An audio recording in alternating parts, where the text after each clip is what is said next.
آگے جی ہے سورہ زمر. سورہ زمر ہے جی. یہ سورہ کے اندر بھی اللہ تعالیٰ نے لوگوں کو ڈرایا ہے کہ قیامت برپا ہوگی جس میں برے اعمال کرنے والوں کو سزا دی جائے گی, بہترین اعمال کرنے والوں کو خدا کی طرف سے نعمتیں دی جائیں گی, اور اس کے اندر جگہ جگہ توحید کا ذکر ملے گا, جیسے کہ تمام صورتوں کا یہ موضوع ہے بیسک توحید, اسی طرح سے ذکر ملے گا.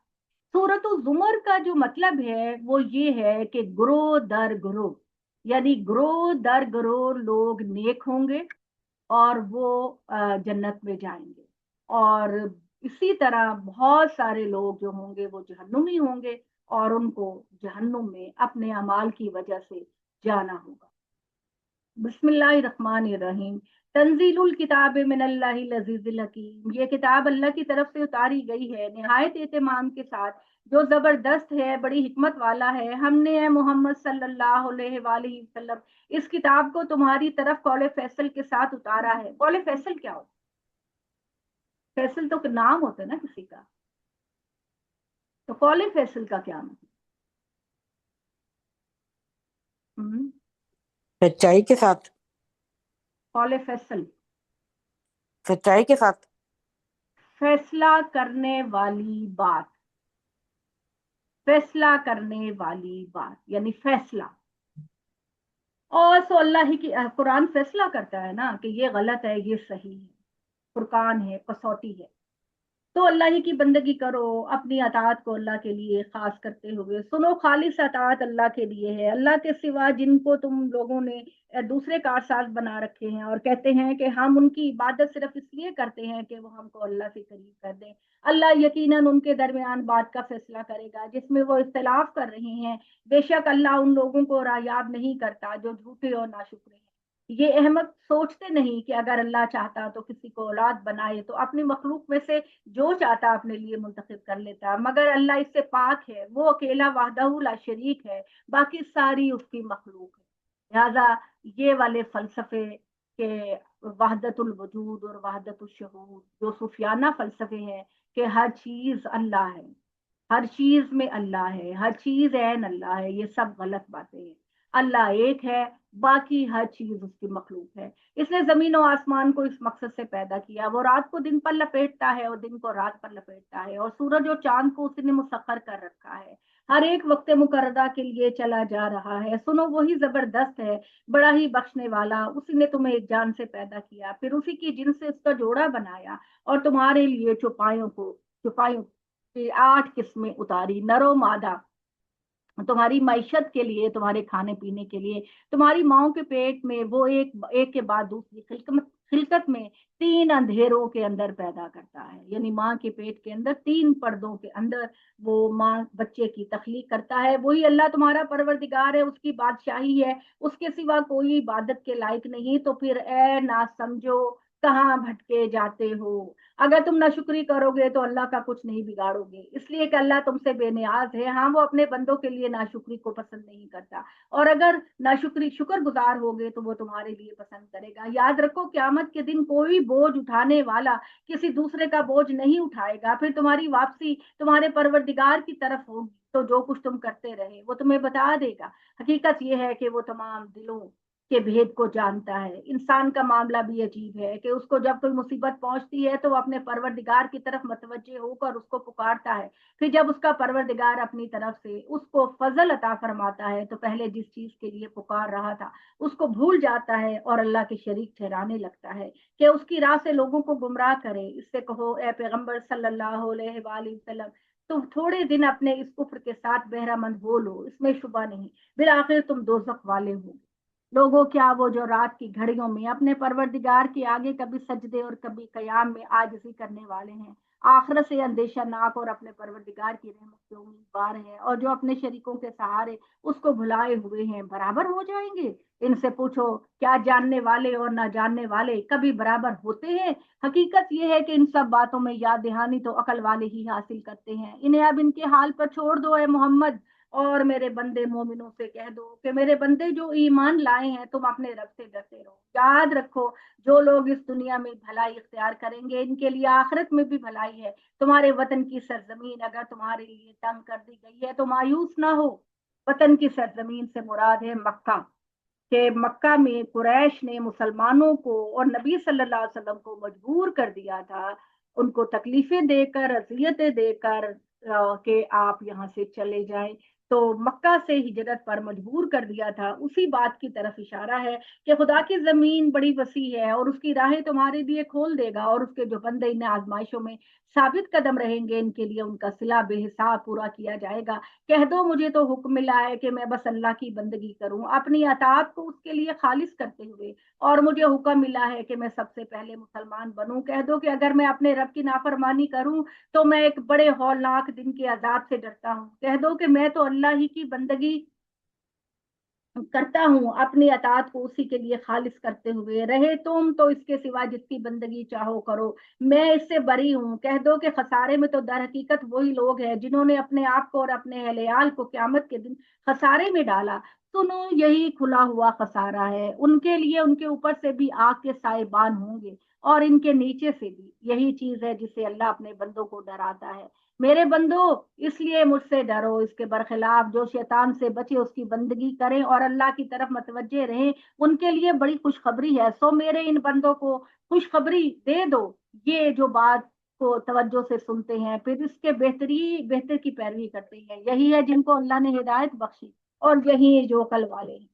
پھر کیا جب جس پر عذاب کی بات پوری ہو چکی ہے اور جس کا ٹھکانہ اب دوزخ ہی ہے تو تم ان کو بچاؤ گے جو دوزخ میں پڑا ہے. البتہ جو اپنے پروردگار سے ڈرتے رہے ان کے لیے جنت کے محلوں میں اونچے اونچے کمرے اور کمروں کے اوپر بھی آراستہ بہت خوبصورت بالا خانے ہوں گے جن کے نیچے نہریں بہ رہی ہوں گی. یہ اللہ کا حتمی وعدہ ہے. اللہ اپنے وعدے کی خلاف ورزی نہیں کرتا.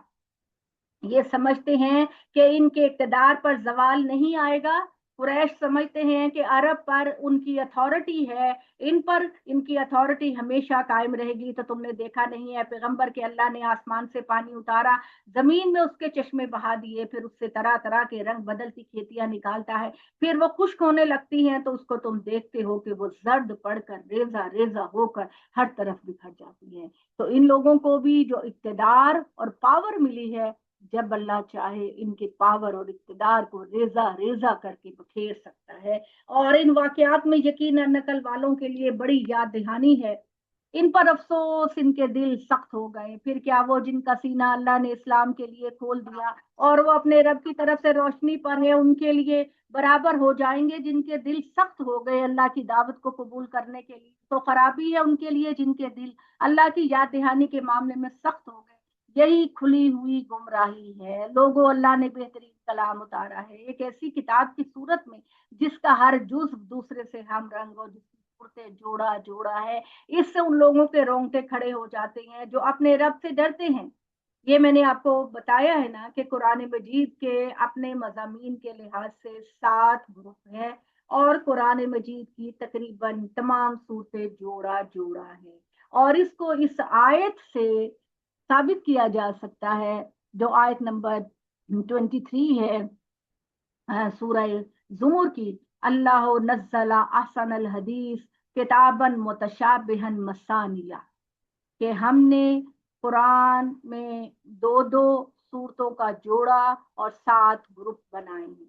اور اس سے ان لوگوں کے رونگٹے کھڑے ہو جاتے ہیں جو اپنے رب سے ڈرتے ہیں، پھر ان کے جسم اور ان کے دل نرم ہو کر اللہ کی طرف جھک پڑتے ہیں. یہ اللہ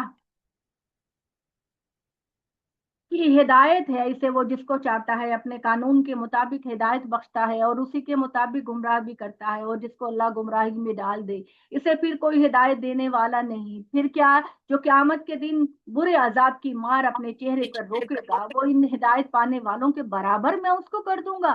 ایسے ظالموں سے کہا جائے گا کہ چکھو اپنی کمائی کا مزہ جو تم دنیا میں کرتے رہے اور ان سے پہلے والے بھی اسی طرح جھٹلا دیا، تو ان پر ہمارا عذاب وہاں سے آ گیا جہاں سے ان کو خیال بھی نہ تھا. پھر اللہ نے ان کو دنیا کی زندگی میں بھی رسوائی کا مزہ چکھایا اور آخرت کا عذاب تو اس سے کہیں بڑھ کر ہے۔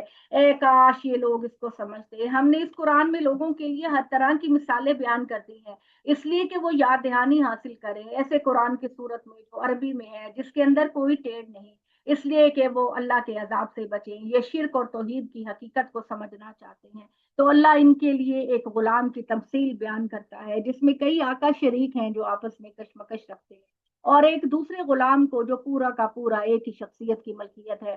کیا ان دونوں کا حال یکساں ہو جائے گا؟ یہاں پر اللہ تعالیٰ شرک کو واضح کر رہے ہیں کہ ایک غلام صرف ایک آقا کی خدمت کرتا ہے اور دوسرا غلام 100 آقاؤں کی خدمت کرتا ہے۔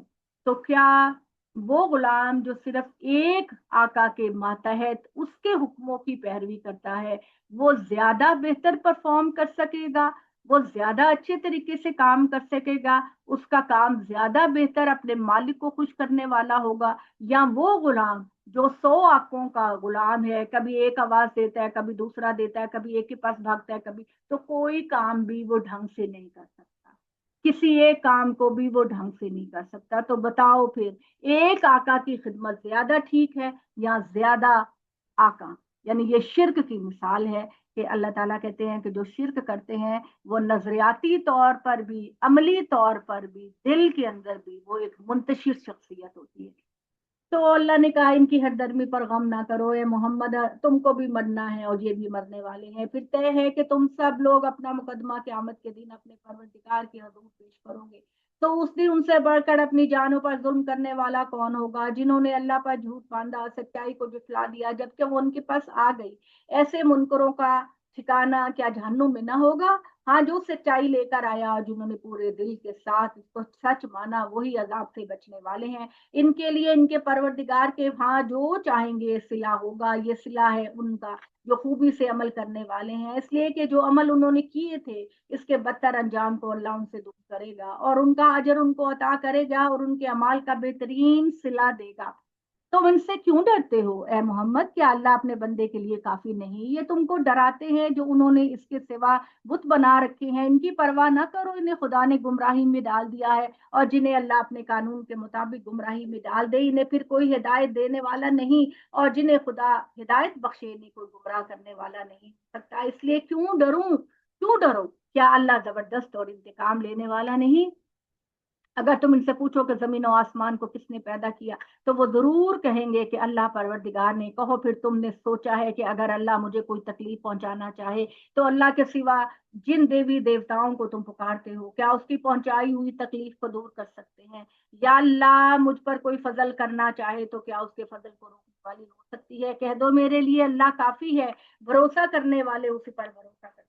کہہ دو میری قوم کے لوگوں تم اپنے طریقے پر کام کرو، میں اپنے طریقے پر کام کرتا رہوں گا، پھر جلدی تمہیں معلوم ہو جائے گا کہ کس پر وہ عذاب آتا ہے جو اس کو رسوا کر دیتا ہے اور کس پر وہ عذاب نازل ہوتا ہے جو ٹک کر رہ جاتا ہے۔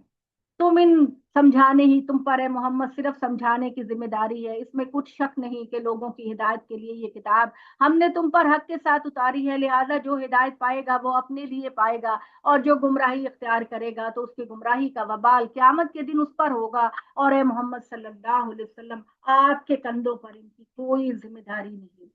حقیقت یہ ہے کہ اللہ ہی جانے قبض کرتا ہے جب ان کی موت کا وقت آ جاتا ہے، اور جن کی موت نہیں آئی ہوتی انہیں بھی اللہ تعالیٰ نیند کی حالت میں اس طرح قبض کر دیتا ہے، پھر جن کی موت کا فیصلہ ہو چکا ہوتا ہے ان کی روحوں کو روک لیتا ہے اور باقی لوگوں کو ایک مقررہ وقت کے لیے زندگی دیتا ہے، اور اس میں یقیناً ان لوگوں کے لیے بڑی نشانیاں ہیں جو غور کرتے ہیں۔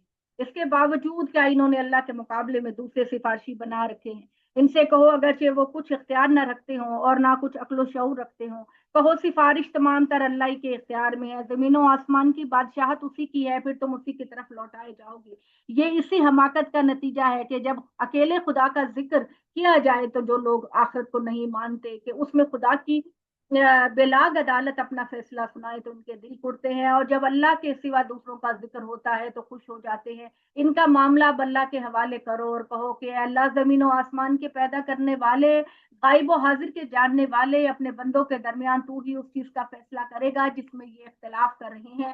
یہ اس وقت نہیں مان رہے لیکن ان ظالموں کے پاس اگر وہ کچھ جو سب کچھ زمین میں ہے اور اس کے ساتھ اتنا ہی اور بھی آ جائے تو برے عذاب سے بچنے کے لیے بغیر کسی تردد کے روز قیامت اس کو فدی میں دینا چاہیں گے، لیکن اللہ تعالیٰ کی طرف سے کوئی فدیہ قبول نہیں کیا جائے گا۔ ان کے اعمال کے برے نتیجے ان کے سامنے آئیں گے، انہیں وہ چیز گھیر لے گی جس کا یہ مذاق اڑاتے رہے۔ تو انسان کا معاملہ بھی عجیب ہے کہ جب اس کو کوئی تکلیف پہنچتی ہے تو وہ ہمیں پکارتا ہے، اور جب ہم اس پر اپنی طرف سے فضل فرماتے ہیں تو کہتا ہے کہ یہ سب کچھ میرے علم کی وجہ سے ملا۔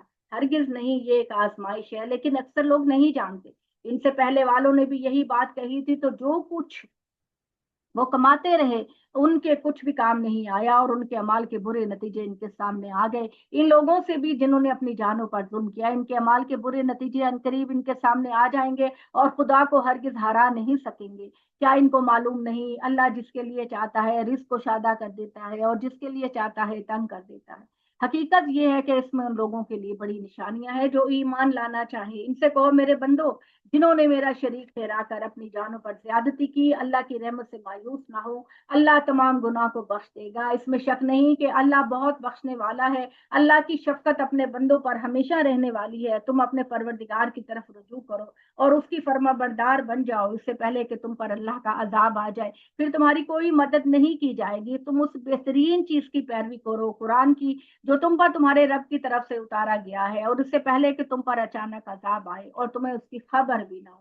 کہیں ایسا نہ ہو کہ بعد میں کوئی کہے ہائے افسوس میری اس کوتاہی پر جو خدا کے معاملے میں مجھ سے صادر ہوئی، اور حقیقت یہ ہے کہ میں تو مذاق میں پڑا رہا۔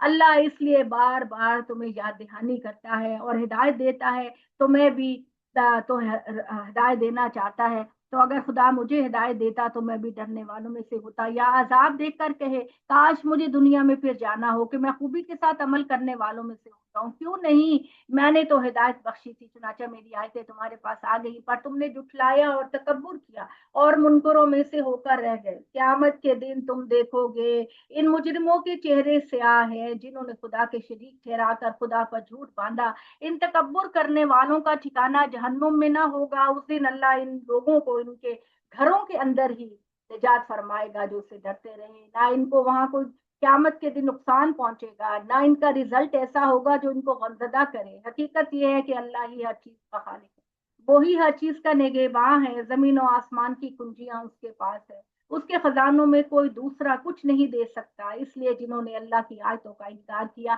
وہ بڑا نقصان اٹھانے والے ہیں۔ ان سے کہو نادانو، یہ واضح حقائق ہے، تو کیا پھر تم مجھے اللہ کے سوا دوسروں کی بندگی کے لیے کہتے ہو؟ درا حال ہی کہ تمہاری طرف بھی ہے پیغمبر، یہ وہی کی جا چکی ہے، اور ان کی طرف بھی جو تم سے پہلے گزرے ہیں۔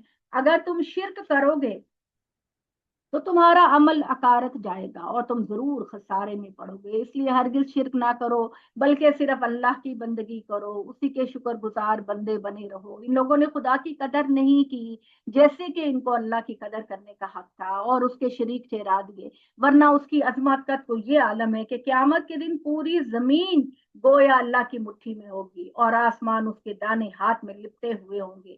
وہ پاک اور برتر ہے ان چیزوں سے جنہیں یہ خدا کا شریک ٹھہراتے ہیں۔ اس دن ساری خدائی کا یہ حال ہوگا کہ سور پھونکا جائے گا، اور زمین اور آسمانوں میں جو بھی ہے سب بے ہوش ہو کر گر پڑیں گے، سوائے ان کے جنہیں اللہ چاہے۔ پھر ان میں دوبارہ سور پھونکا جائے گا تو دفتن سب کھڑے ہو جائیں گے، اور زمین اپنے رب کے نور سے چمک اٹھے گی، اور اعمال کی کتاب کھول دی جائے گی، اور گواہی کے لیے پیغمبر حاضر کیے جائیں گے، اور وہ بھی جو گواہی کے منصب پر فائز کیے گئے، اور لوگوں کے درمیان انصاف کے ساتھ فیصلہ کر دیا جائے گا۔ ان پر کوئی ظلم نہ ہوگا، اور ہر شخص کو جو کچھ اس نے کیا پورا دے دیا جائے گا۔ اللہ خوب جانتا ہے جو کچھ یہ کرتے ہیں۔ اس کے بعد توحید کی دعوت کا انکار کرنے والے گروہ در گروہ جہنم کی طرف ہانکے جائیں گے۔ یہ زمر کا جو لفظ ہے میں نے بتایا تھا کہ اس کا مطلب ہے گروہ در گروہ۔ تو اللہ تعالیٰ کہتے ہیں کہ جو توحید کا انکار کرتے ہیں وہ گروہ در گروہ جہنم میں ہانکے جائیں گے، یہاں تک کہ جب اس کے پاس پہنچیں گے تو اس کے دروازے کھول دیے جائیں گے، اور اس کے چوکیدار ان سے پوچھیں گے کیا تمہارے پاس تمہیں میں سے پیغمبر نہیں آئے تھے جو تمہارے پروردگار کی آیتیں تمہیں سناتے اور اس دن کی ملاقات سے تمہیں ڈراتے؟ وہ جواب دیں گے ہاں آئے تو صحیح، مگر عذاب کی بات منکروں پر پوری ہو کر ہی۔ کہا جائے گا